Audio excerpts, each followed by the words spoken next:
Bismillahirrahmanirrahim. Assalamualaikum warahmatullahi wabarakatuh. Bagaimana kabarnya anak-anakku sekalian? Semoga masih tetap semangat dan semoga ibadahnya lancar dan mendapat berkah di sisi Allah Subhanahu wa taala. Amin. Ya, sebelum kita memulai materi hari ini, saya ingin mengajak anak-anakku sekalian untuk berdoa. Semoga apa yang saya sampaikan sebentar kalian bisa ingat. Ya. Doa dimulai. Bismillahirrahmanirrahim. Rabbi sidni ilma warsukni fahma waj'alni minas sholihin. Amin. Oke, baiklah anak-anakku sekalian. Materi kita hari ini yaitu tentang manfaat salat tarawih. Ya. Sebelum kita bahas lebih mendalam apa manfaatnya, apa keutamaan dari sholat tarawih, alangkah lebih baik saya jelaskan dulu apa itu sholat tarawih. Seperti kita ketahui dan seperti anak-anakku sebelumnya sudah melakukan di tahun-tahun sebelumnya tentang sholat tarawih tersebut. Jadi sholat tarawih adalah salat yang dilakukan pada bulan tertentu saja, seperti pada saat ini bulan Ramadan. Jadi salat tarawih itu dilakukan pada saat bulan Ramadan. Terus salat tarawih dia masuk salat sunnah, yaitu sunnah muakkad. Ya. Jadi di bulan Ramadan kita senantiasa biasa melakukan salat tarawih. Terus salat tarawih yang biasa kita lakukan ada beragam jumlah rakaatnya, yaitu ada yang melakukan 20 rakaat, ada yang melakukan 8 rakaat,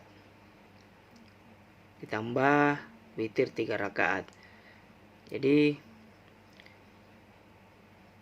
terus waktunya itu dari setelah sholat isya sampai sebelum sholat subuh. Jadi waktu untuk sholat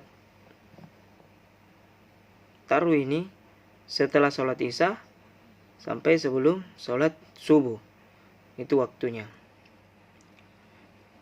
Oke, kita akan bahas dulu tentang beragam tadi jumlah rakaatnya, yaitu ada yang melakukan 20 rakaat, ada yang melakukan 8 rakaat. Untuk mazhab Hambali, Imam Syafi'i itu melakukan tarawih sebanyak 20 rakaat ditambah 3 rakaat witir.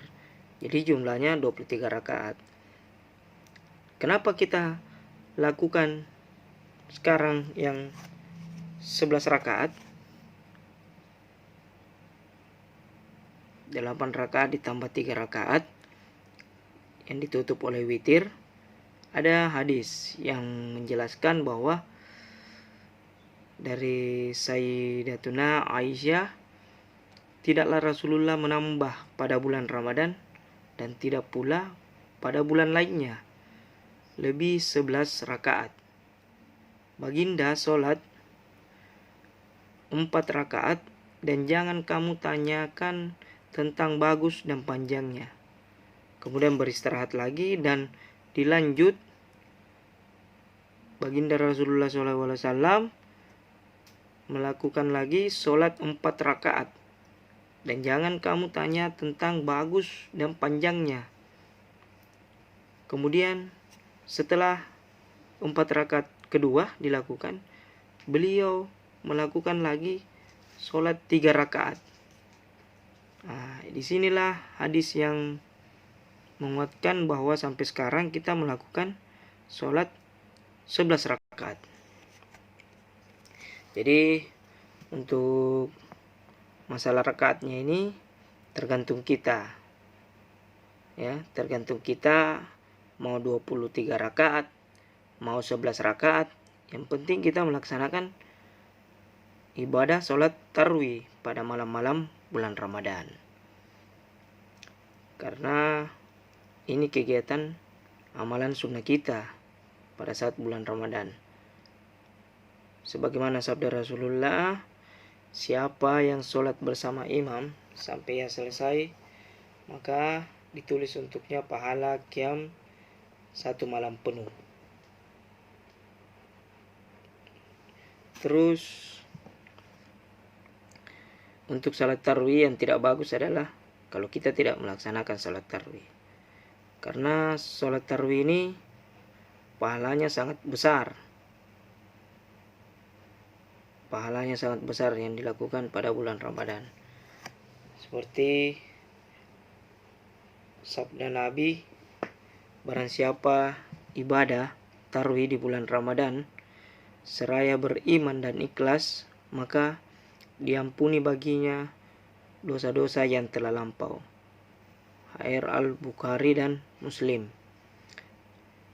Ada juga hadis lain yang menguatkan bahwa sungguh Ramadan adalah bulan yang diwajibkan Allah puasanya dan disunnahkan sholat malamnya. Maka barang siapa menjalankan puasa dan sholat malam pada bulan itu karena iman dan mengharap pahala, niscaya bebas dari dosa-dosa seperti saat ketika dilahirkan ibunya. HR Abu Hurairah. Jadi sholat tarawih ini sangat-sangat besar pahalanya. Dan dia hanya dilaksanakan pada bulan tertentu, pada bulan Ramadan saja yang 1 kali 1 tahun. Jadi kalau kita melewatkan sholat tarawih ini, alangkah merugilah kita. Alangkah merugilah kita melewatkan dan tidak melaksanakan sholat tarawih. Ya, berbicara tentang sholat tarawih bulan Ramadan tahun ini sangat berbeda dengan tahun-tahun sebelumnya, di mana kita ketahui bahwa sekarang kita lagi diuji. Kita harus melaksanakan sholat tarawih di rumah.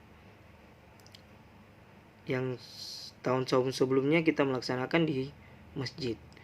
Masjid sangat ramai, jalanan sangat ramai.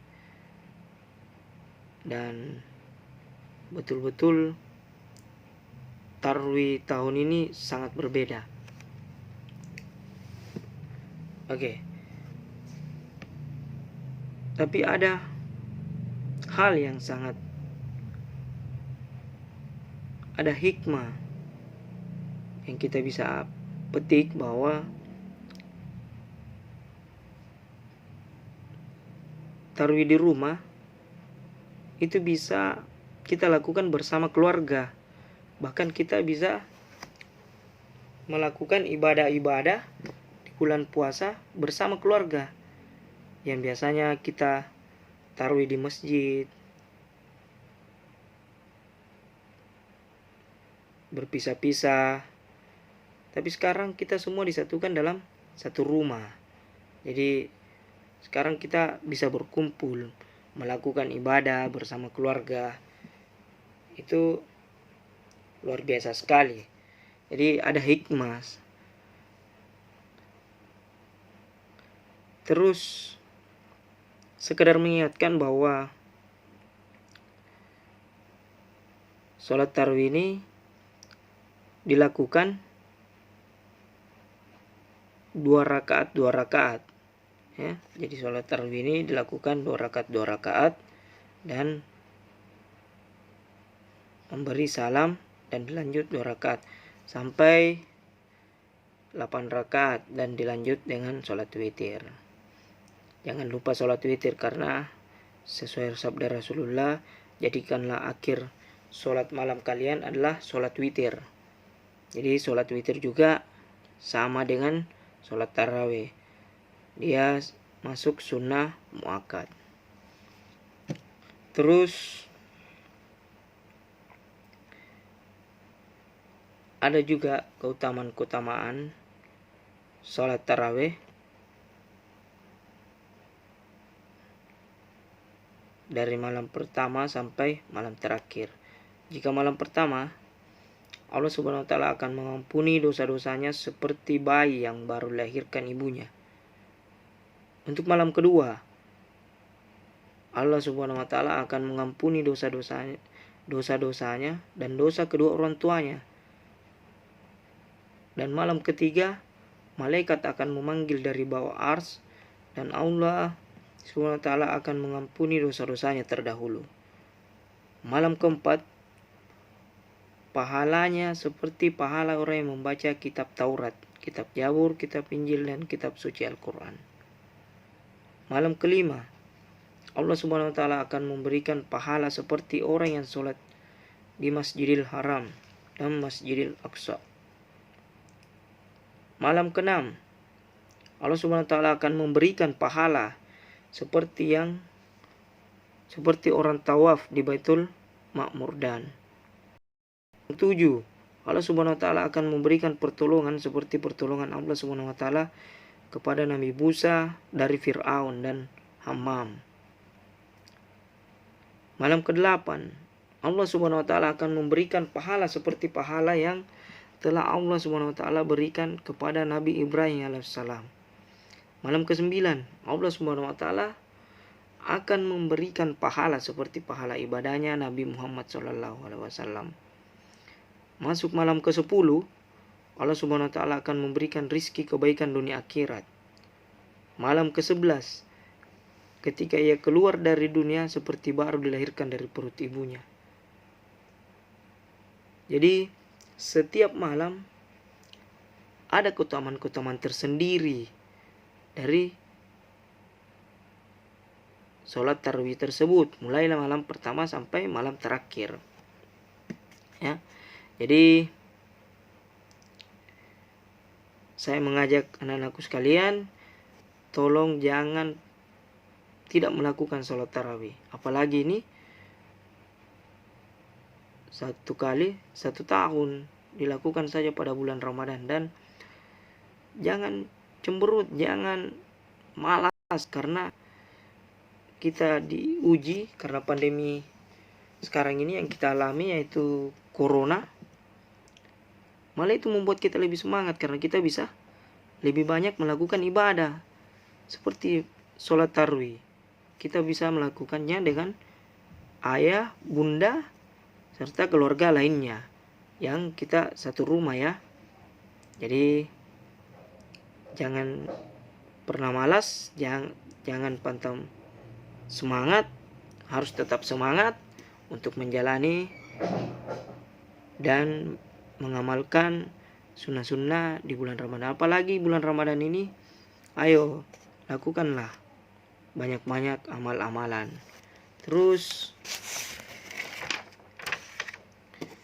ada amalan-amalan yang dapat dilakukan selama bulan suci Ramadan, seperti sholat berjamaah bersama keluarga. Nah, seperti yang saya bahas tadi. Terus intens membaca Al-Quran. Perbanyak sholat sunnah. Perbanyak melakukan kebaikan seperti apa yang harus dilakukan pada bulan suci Ramadan ini. Membantu orang tua, membersihkan rumah, mengepel, menyapu, membersihkan halaman, menolong sesama. Ya. Terus memperbanyak sedekah. Ini sedekah juga salah satu pintu untuk kita masuk surga. Jadi jangan pernah takut akan kekurangan. Jadi ayo kita bersedekah. Terus jadi saya mengimbau anak-anakku sekalian tetap semangat ya dalam menjalani bulan suci Ramadan ini, terutama pada saat sholat tarawih. Nah, masuklah kita kepada apa manfaat dari, apa keutamaan dan manfaat sholat tarawih. Ada manfaatnya. Yang pertama, membuat tubuh kita menjadi bugar. Terus menyehatkan tulang dan persendian karena kita bergerak. Apalagi kita bergerak secara sistematis dan terus menerus. Jadi itu bisa menyehatkan tulang dan persendian karena sama saja ketika berolahraga. Ketika kita sering berolahraga, melakukan olahraga, tulang dan persendian itu akan kuat dan terus menurunkan kadar gula darah. Manfaat jasmani ya.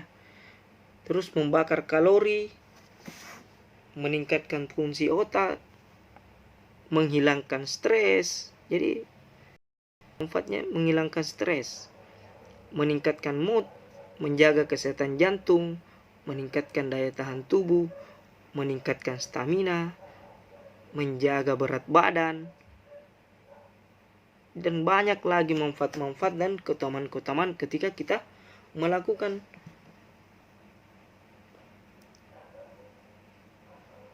ibadah sholat tarawih. Apa manfaat rohani? Jadi bukan hanya manfaat jasmani yang dirasakan, tapi ada juga manfaat rohani. Yaitu apa? Meningkatkan keimanan. Jadi keimanan kita bertambah. Terus memberikan ketenangan batin, meningkatkan solidaritas sosial, menghilangkan kesenjangan sosial, dan melatih kesabaran. Banyak sekali. Intinya keutamaan dan manfaat dari sholat tarawih ini sungguh banyak. Ya, sebelum saya tutup materi hari ini, ada catatan saya di sini, ada tips yang saya bisa sampaikan, tips agar khusyuk tarawih bersama keluarga di rumah. Siapkan area khusus. Jadi ada tempat yang khusus yang disiapkan untuk kita melaksanakan ibadah tarawih. Terus ciptakan musola sendiri. Sepakati jam sholat tarawih. Jadi kita sepakat bunda jam berapa kita sholat, terus lakukan sholat tarawih bersama-sama. Hindari penggunaan media sosial, jangan terlalu banyak menggunakan HP, lebih banyaklah melakukan amal-amalan. Ya. Jadi itu tips-tips yang bisa saya sampaikan kepada anak-anakku. Semoga materi yang saya sampaikan ini dapat bermanfaat bagi anak-anakku sekalian. Saya akhiri dengan